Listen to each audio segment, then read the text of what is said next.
There's something down there. Ace, Clay, Evan, and Rocky loved one thing: spelunking, also known as caving. They did it for lots of reasons.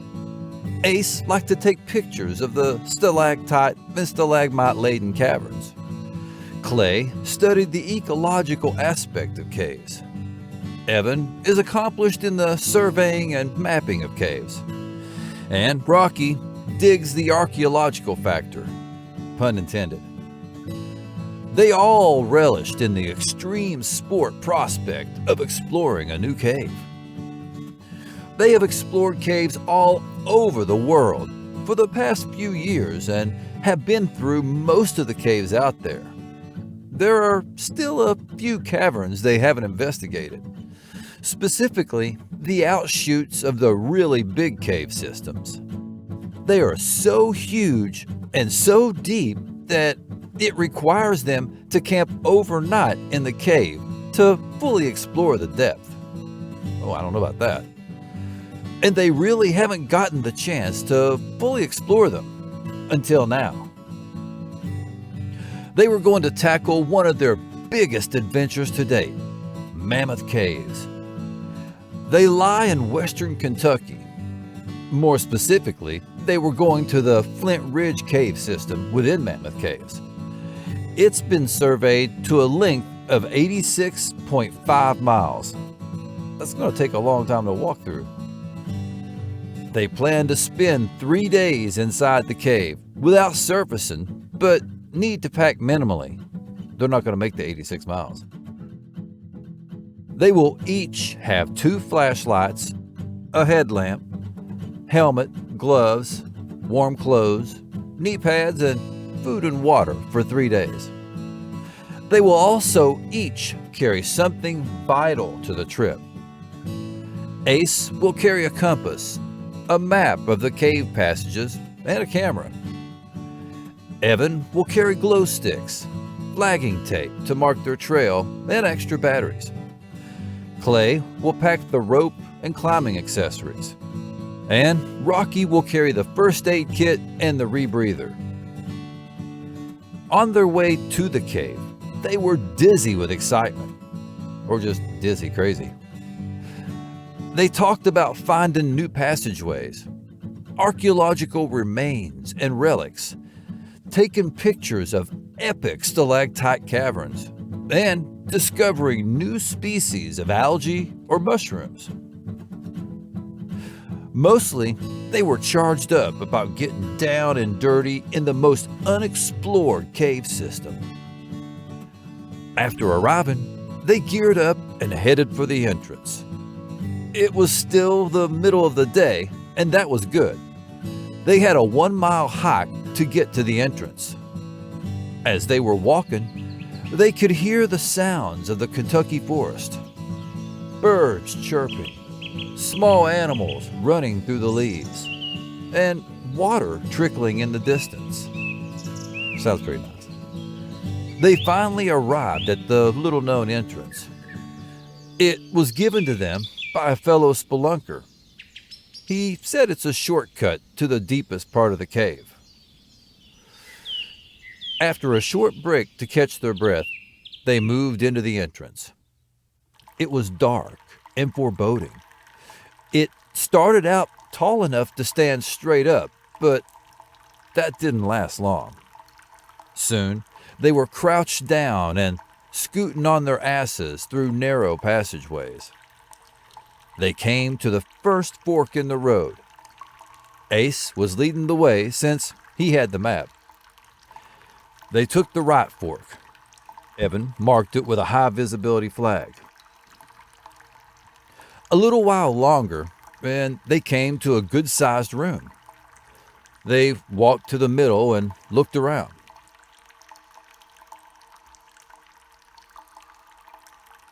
Stalactites and stalagmites dotted the ceiling and floor.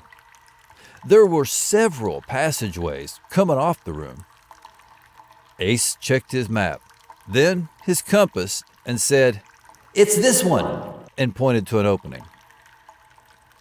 Evan marked it with a flag, and they went through the opening, and the cave started going deeper. The decline was steep and slick, even with hiking boots on. Rocky, who was bringing up the rear, slipped and started sliding down the slippery slope. He tried to stop himself, but it was no good. He ran into Clay and took his legs out from under him. He and Clay were both sliding down the passage. They both screamed for everyone to get out of the way.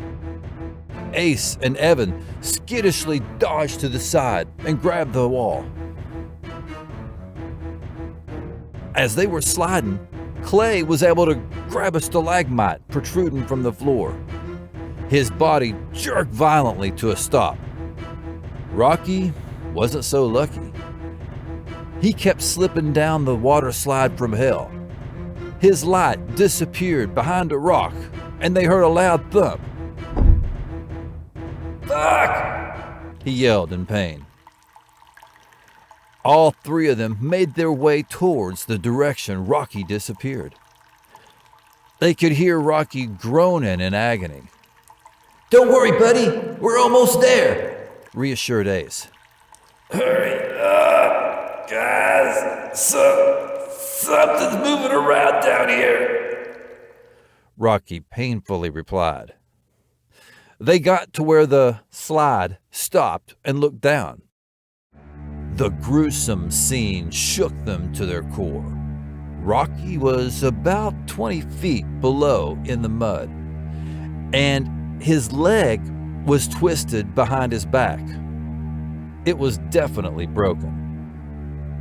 Or he's a contortionist. Since Clay was the best rope climber of the bunch, he harnessed himself up to go get Rocky. Going back the way they came would take too long and would be very difficult for someone with a broken leg. Ace checked the map for entrances nearby. There looked like there was one not far away. Evan was watching Rocky when his headlamp went out. Almost simultaneously, Rocky shrieked, "What the fuck? Ah, let go of me! Let go of me, dude! Dude, help! Ah!" As his voice faded into the darkness. Clay was almost ready to descend. He turned around to look below. Rocky was gone. Only his backpack remained. "I'm going down! Watch my line!" shouted Clay. He started rappelling down. In record time, he was at the bottom. He unclamped his harness and frantically looked around. Rocky had disappeared. He checked Rocky's backpack. The rebreather was smashed and useless. "Which way did he go, guys?" "I don't know. My light went out," shouted Evan. "Don't go anywhere. We'll be right down," said Ace. Each of them took turns rappelling down. After arriving at the bottom, they disconnected the rope and stashed it away. Their 3 headlamps scoured their surroundings like small searchlights. Ace checked the map. There were only 2 paths from this area. One led to a small exit from the cave, and the other went deeper into the caverns. "Well, do we split up to cover more ground or stay together and take a gamble on which way he went?" asked Clay. "I say we stick together. I've seen this movie way too many times," replied Evan. Ace agreed and said, "I say we take the passage that doesn't lead to the outside." They all agreed and walked to the passage. When they got there, they heard what sounded like a growl coming from the cave.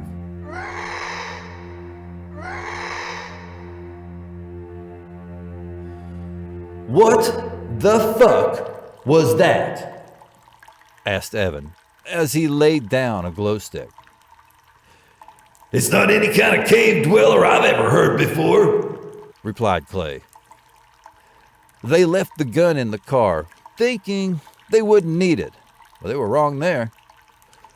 They quietly stepped along, down the tight passageway. Then, in the distance ahead, they heard a sort of clucking noise. Ace looked back at his friends questioningly.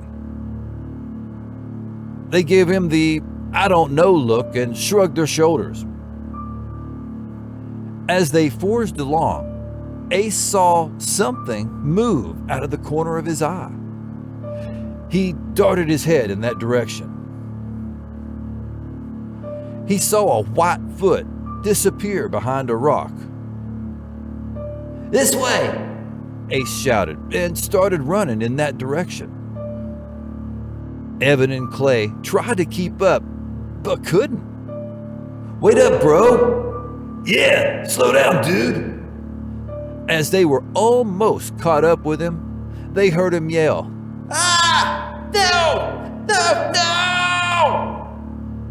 They shined their lights on him and saw a pale white figure with bright red eyes look at them while it dragged Ace away into a cavern. See, you need that gun now. What the fuck was that? Asked Evan. I don't know, but it grabbed Ace, replied Clay. Fuck this bunch of nope. Let's just go tell the police. Hell yeah, let's do it. They turned around and headed for the shortcut cave exit near where Rocky was taken. As they approached it, they heard footsteps behind them. Oh, hell no! Exclaimed Evan. He took off running. Clay tried to keep pace, but he couldn't run as fast. Evan dove through the exit and turned around. He saw this hideous-looking creature right behind Clay. It was solid white and lanky. It had a weird-looking mouth with bright red eyes. Its long, bony fingers wrapped around Clay's chest. It looked at me and almost seemed to smile. Then yanked Clay's body back into the darkness. Clay's scream echoed into the silence. Evan scrambled away through the thick forest.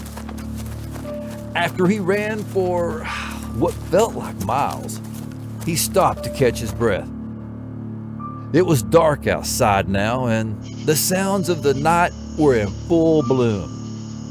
While taking a drink of water, he heard movement behind him. "Oh shit," he whispered. He quietly started walking away, backwards, occasionally looking forward to see where he was going. Then he spotted it. A pale white, naked, human-like creature on all fours started crawling towards him. Oh, fucking crawler. "Fuck that," he said, and bolted. He got back to the car and hauled ass. He went to the police station to report about the creature. They didn't believe him and told him to go home and stop eating the mushrooms. You say that like it's a bad thing. He decided to go back and rescue his friends. He went back to the same parking space, grabbed the gun from the glove box, and walked back towards the same entrance he had just left. With no experiences along the way, he started getting complacent. That ain't good. After arriving at the entrance, he took a quick break. After a few minutes, he headed into the cave. Shortly after entering the cave, he found one of Ace's shoes. "My shoe!" He clutched it tightly. As he went further into the hole, he heard that clucking sound again. He stopped and listened for what direction it came from. It sounded again, and he got a direction. He pulled out his gun and quietly snuck that way, stealthy. When he got to the room where Rocky broke his leg, he saw it. It was not far away. It growled and galloped towards him. He took aim and fired off several rounds. It fell to the floor and rolled off a ledge out of sight. I say go finish him. Then, out of nowhere, there were 4 more of the creatures nearly on top of him. He fired the gun, but it only clicked. That's a Darwinian moment there. He had emptied it on the first creature. They grabbed him by the legs and chest and dragged him deeper into the cave. Oh, he's fucked. They were putting their claw-like hands on different parts of his body and holding him down. A cloudy drool came out of one of their mouths, and it oozed into his mouth. He started coughing and retching.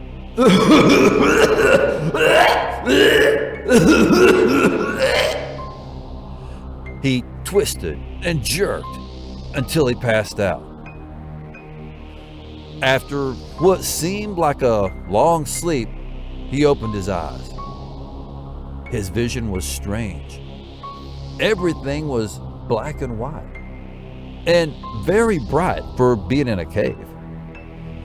He crawled over to a puddle to get a drink of water. When he looked into the puddle, instead of his reflection, he saw the creature looking back at him. He tried to scream, but it came out a growl.